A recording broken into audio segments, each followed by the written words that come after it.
Now, I'm of the sentiment that we are acting out God's imagination in life. That is exactly what this reality is it's the imagination of the Creator being played out before us. And obviously, since He's the Alpha and the Omega, everything in between is going to be up for consideration, and it's going to be this big play, this big stage that anything and anything can happen. And sometimes when we are dreaming, a lot of people don't really think that there's a big significance to dreams. But think about this. When you are dreaming, your body doesn't go anywhere, right? But your spirit or your essence, some people call it the astral body, which I don't call it that simply because that's more of a new age term that is not really coherent to or in alignment with the biblical descriptions of what happens. But really, it's more about understanding what the dream is. Well, the dream, and someone enters into your dreams for reasons, okay? If you have a recurring dream, for example, I've dealt with a lot of people that have had recurring dreams, or people that have been consistently showing up in their dreams, whether it's an ex, or it's a parent, or it's a family member, or a friend, or whatever it is. And there's somebody that keeps popping up in the dream. Well, you have to remember that it's possible that you are participating in the dream with the spirit of the other person, or you're participating in the dream with a figment of who you believe that person to be in your unconscious. Okay, people will say, you shouldn't really listen to dreams. A lot of Christians will say that. Well, I'm a follower of Christ, and I don't think that's the case. I think we ought to really best understand dreams to be the personal legend and the mythological internal reflection of the external world. What happens in the dream is born into reality. And we know that because, God had a vision, right? And then He settled into His creation. Well, that's exactly what the dream is to some degree. The dreams are, as I said, mythological mirror images of your internal world.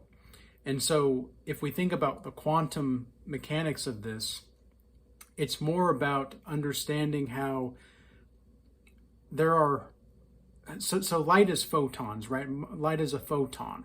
And when you are seeing a photon, a particle, a photon is a particle and a wave, right? So how is it possible for that to happen? Well, light can then appear in two places at once.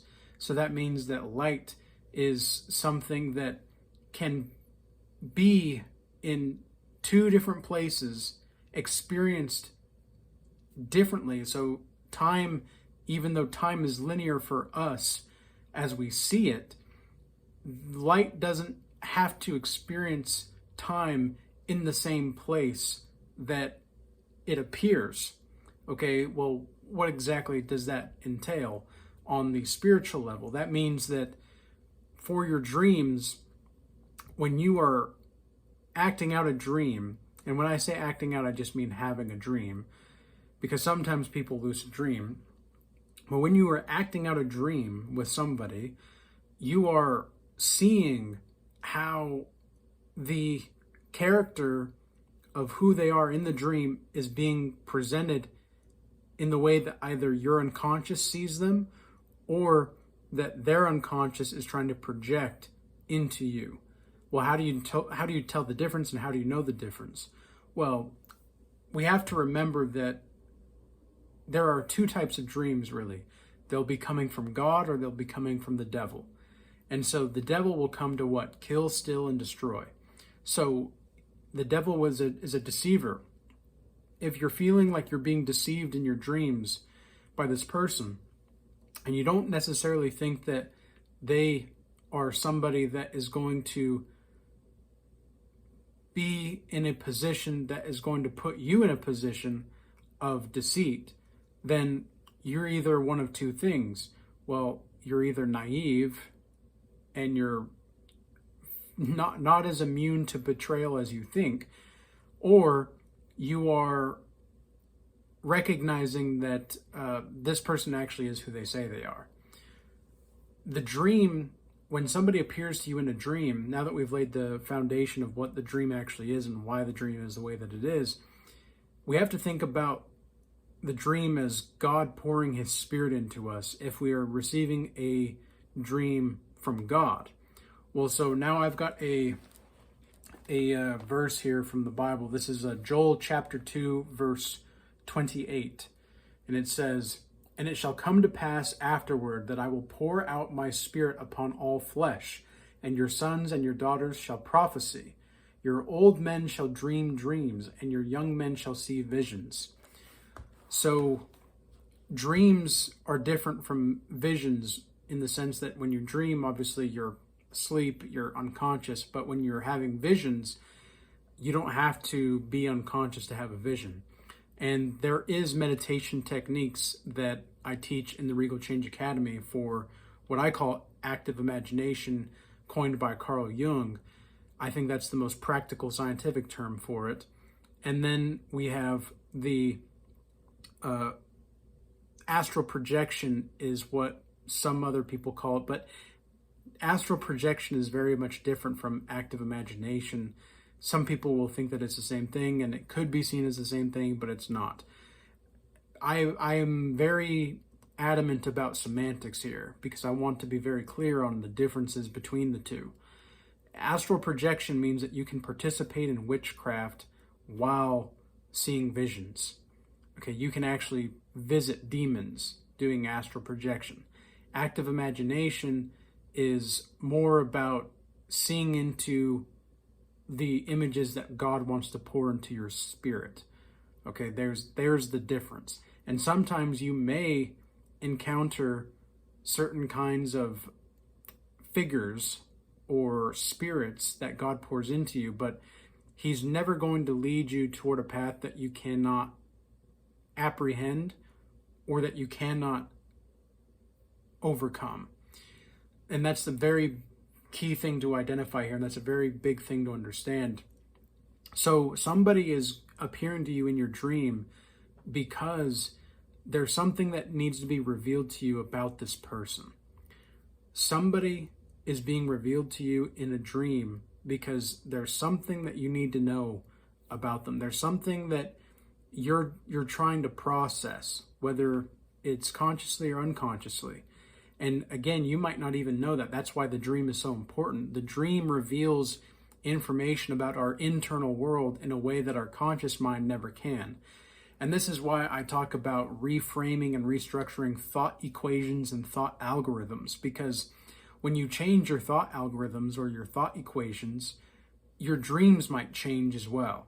For example, when you start to become more spiritually attuned and when you become more spiritually awakened, you're definitely going to have this proclivity toward listening to God, because when you listen to God and you listen to the world and you watch the world in a way that personifies righteousness and humility, there's going to be the path that you need to walk before you that's going to be revealed unto you. So in certain dreams, for example, that I've had, and I've been documenting dreams for over 7 years now, and I can say with absolute certainty that dreams are a map to your psyche in a particular kind of way that only you can truly grasp the profundity of. And so I would recommend everybody to document their dreams. And I am changing up the way that I'm doing my one-on-one sessions.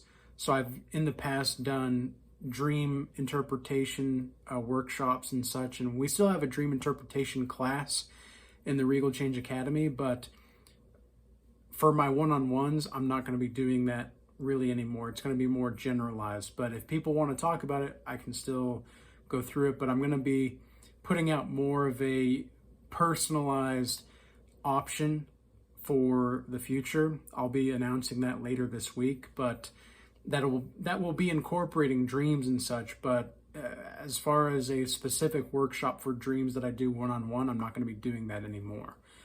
And the reason is because there's much more that can be added to with the dream.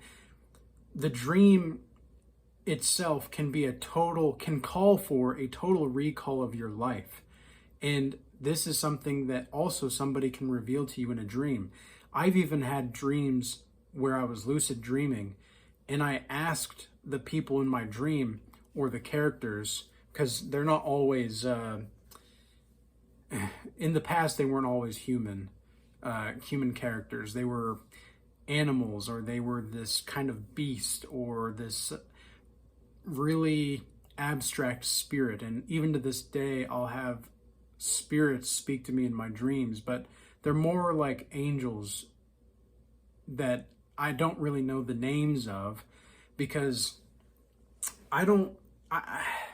this is where we get really deep here, guys. So if you've made it this far in the video and things are going over your head, it's probably not going to make sense for you to continue. But if you're wanting to understand this kind of thing, this is where we're going to get into the real meat and potatoes of the topic. So when you are dreaming and you have particular kinds of voices, or you have beasts or animals that are speaking to you or talking to you in your dreams, not only do you have to take the animal and what it's saying into consideration, you have to take the symbol of what that animal means to you into consideration as well, along with considering the collective consciousness of what that animal represents. So for example, a snake is a really easy animal that people can see as evil in a dream, but that's not always the case. A snake can also be a signal of transformation.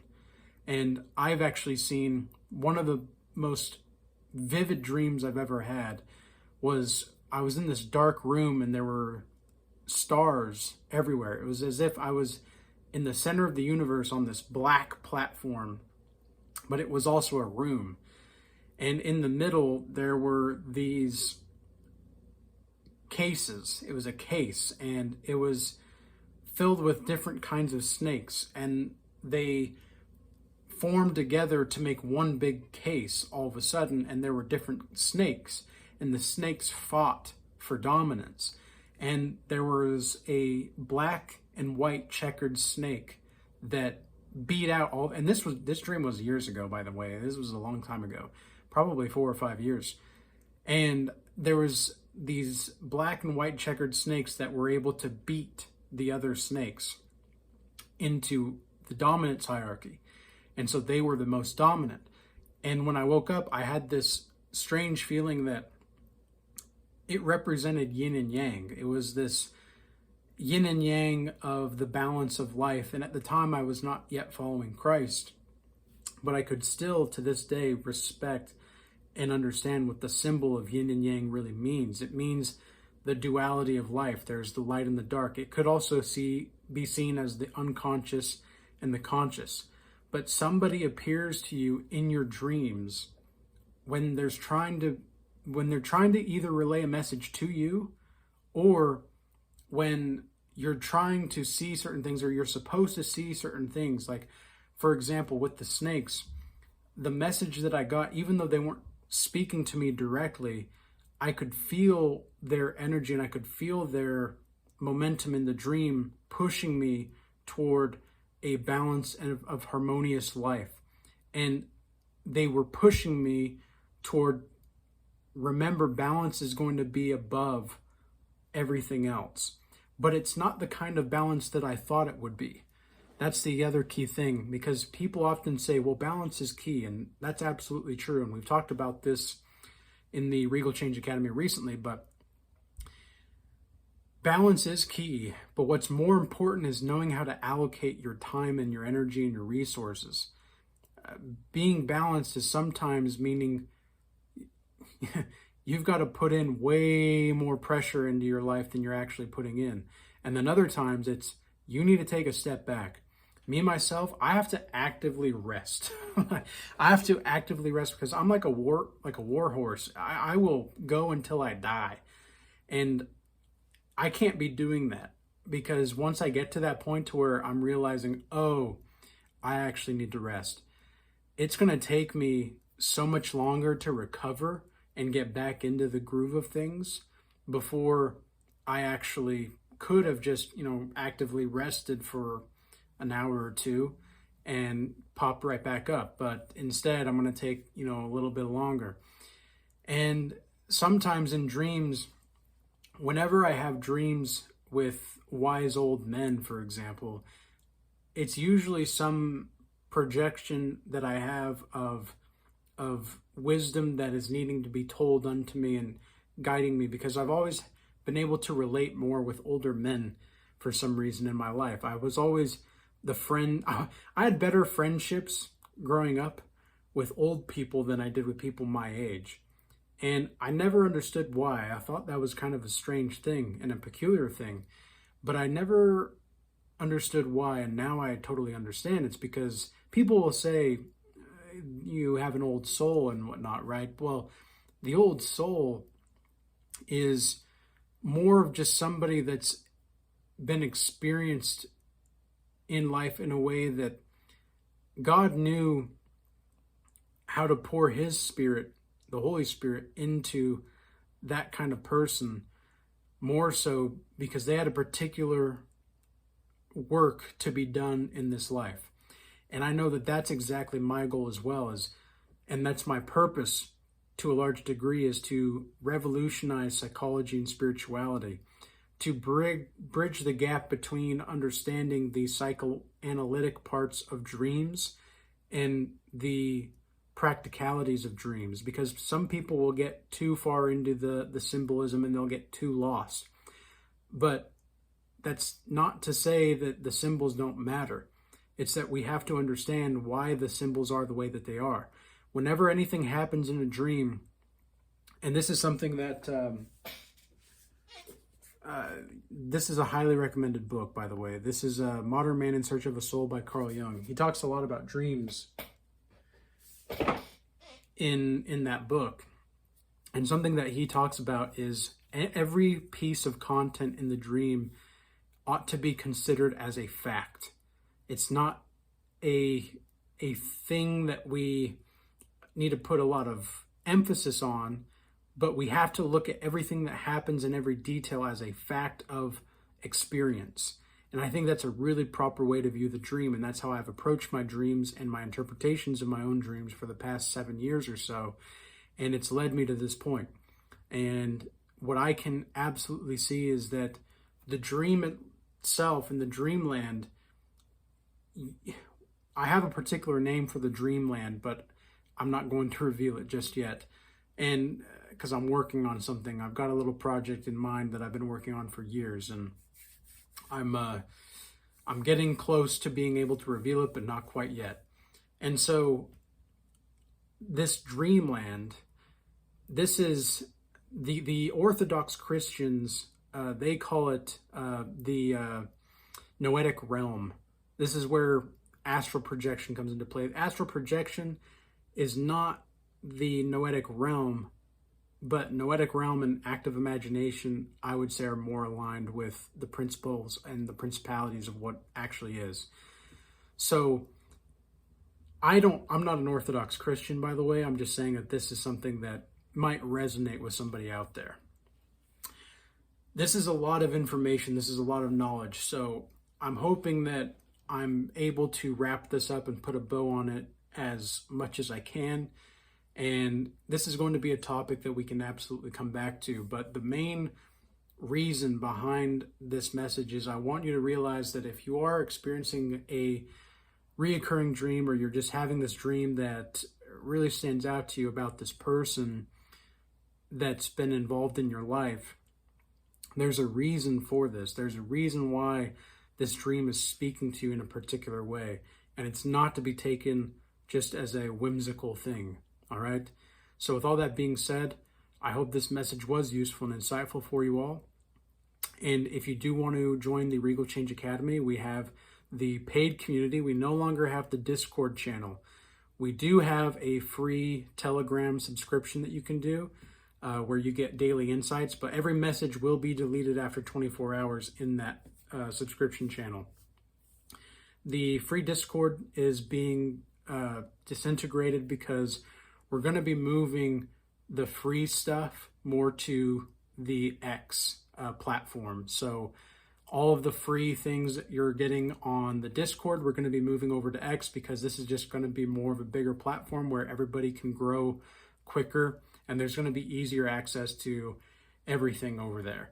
But the paid community is still going to be the top echelons of the Regal Change Academy. All of those links are in the description box below, by the way. I do appreciate everybody that has been reaching out to me in support. I also appreciate everybody that is moving from the YouTube platform over to X, Rumble, Instagram, etc. I do appreciate y'all's extra support there. And with all that being said, peace be with you all. Until next time.